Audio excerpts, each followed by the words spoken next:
হিন্দু সনাতনী সমাজ শান্তিপ্রিয় সমাজ। এই ধর্ম শান্তির পক্ষে স্বামী বিবেকানন্দের নির্দেশিত অধিকার আছে। সেই অধিকারকে পুঁজি করে আমাদেরকে সকলকে মাঠে নিয়ে যিনি নেতৃত্ব দিয়ে সাহস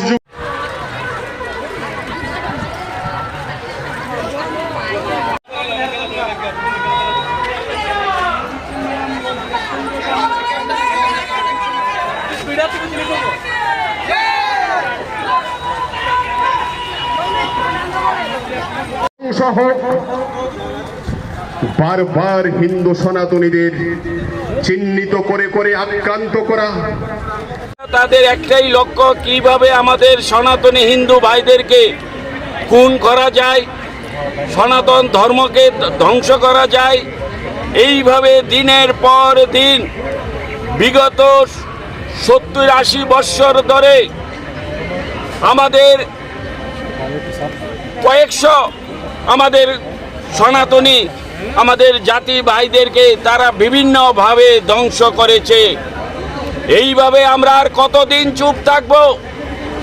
আজকে আমাদের সনাতনী ধর্মের প্রতি আমাদের দেশেরও কিছু গাদ্দার ব্যক্তিরা আমাদের সনাতন ধর্মকে লঘু রেখে সনাতন ধর্মকে কিভাবে ছোট করে দেখানো যায় বিশ্বের কাছে,